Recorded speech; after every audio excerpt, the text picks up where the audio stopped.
Bismillahirrahmanirrahim.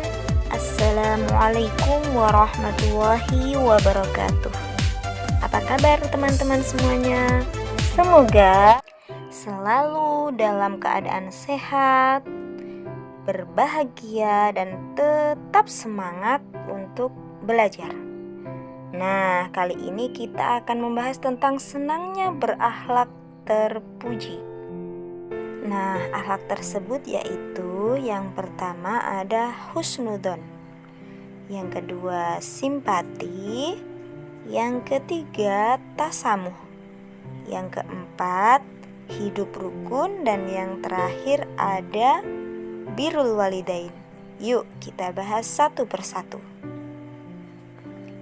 Yang pertama husnudzon, yaitu berbaik sangka, lawannya adalah suudzon, berburuk sangka. Nah, yang selanjutnya macam-macam husnudzon. Yang pertama kepada diri sendiri. Contohnya adalah dengan bersyukur apapun yang terjadi pada diri kita. Yang kedua, gigih berusaha dengan apa yang kita inginkan dengan tidak lupa berdoa. Yang kedua kepada Allah, yaitu dengan mempercayai bahwa semua perintah Allah pasti ada kebaikan di dalamnya, dan semua larangan Allah pasti ada keburukan di dalamnya. Yang ketiga kepada Rasulullah. Setiap ajaran Rasulullah pasti datangnya dari Allah dan mengandung kebaikan.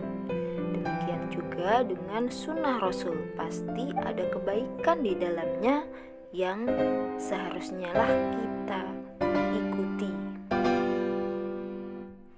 Yang terakhir, husnudzon kepada sesama, yaitu dengan memberikan kepercayaan kepada orang lain. Yang kedua, tidak menaruh curiga tanpa bukti apapun. Nah, sekarang manfaat dari husnudzon. Yang pertama yaitu meningkatkan iman dan takwa kita kepada Allah Subhanahu wa Ta'ala. Yang kedua, mempererat tali uhwah, dan yang terakhir menjaga diri sendiri dari penyakit hati seperti sombong, iri, dan lain-lain. Nah, akhlak terpuji yang kedua itu simpati. Simpati adalah ikut merasakan apa yang dirasakan oleh orang lain. Bagaimana cara menunjukkannya? Yang pertama, mendengarkan keluhan teman. Yang kedua, posisikan diri kita seolah-olah ada di posisi dia. Yang ketiga, katakan kita ikut merasakan apa yang dirasakan. Yang keempat, ingatkan untuk kembalikan semua kepada Allah. Yang terakhir, tanyakan apa yang bisa kita bantu. Nah, yang terakhir manfaat dari kita bersimpati. Yang pertama, melatih sikap kepedulian. Yang kedua, memperkuat hubungan persaudaraan. Dan yang terakhir, terjalinnya hubungan yang baik dengan sesama. Nah, bahasan kita yang ketiga yaitu tasamuh. Apa sih tasamuh? Tasamuh adalah sikap saling menghormati dan saling bekerja sama antar kelompok yang berbeda, atau kita biasa menyebutnya toleransi atau toleran ya.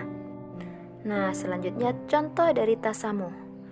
Yang pertama terhadap pemeluk agama lain, yaitu dengan memberikan kesempatan beribadah dan tidak merusak tempat beribadahnya. Ini contohnya. Yang kedua terhadap sesama teman, dengan cara tidak membuat keributan saat teman beraktivitas dan tidak mengganggu aktivitas teman lainnya. Yang ketiga terhadap tetangga. Contohnya, kita tidak boleh menyalakan musik terlalu keras. Yang kedua, tidak boleh membakar petasan karena itu bisa jadi mengganggu tetangga kita. Lalu apa ya manfaatnya tasamuh ini? Yang pertama, terwujud kehidupan yang harmonis. Yang kedua, meningkatkan kerjasama. Dan yang terakhir, terjaganya hak dan kewajiban setiap orang. Bahasan sikap terpuji yang keempat yaitu hidup rukun, yaitu hidup damai tanpa pertengkaran.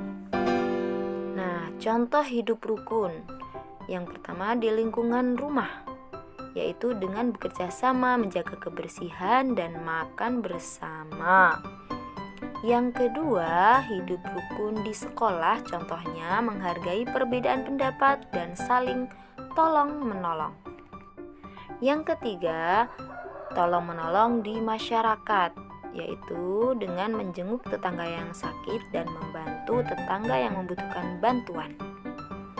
Nah, sekarang manfaat hidup rukun. Yang pertama, hidup tenang dan damai. Yang kedua, tercipta keamanan dan ketentraman. Yang ketiga, setiap orang dapat berkarya dengan baik. Bahasan sikap terpuji yang terakhir yaitu birrul walidain. Birrul walidain adalah berbakti kepada orang tua. Nah, yang selanjutnya hak-hak orang tua.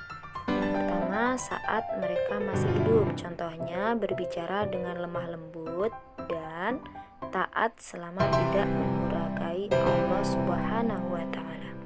Yang kedua, saat mereka sudah meninggal, yaitu dengan cara memohonkan ampun atas segala dosa dan juga mensolatkannya. Nah, selanjutnya hormat kepada guru. Guru adalah orang tua kita saat di sekolah.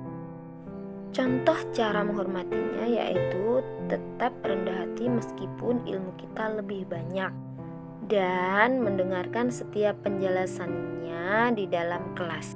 Yang terakhir, manfaat menghormati guru antara lain mendapatkan keberkahan ilmu dan selalu didoakan guru.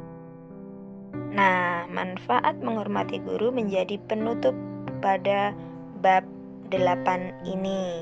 Kurang lebihnya Bu Ika mohon maaf. Wal akhir, wassalamualaikum warahmatullahi wabarakatuh.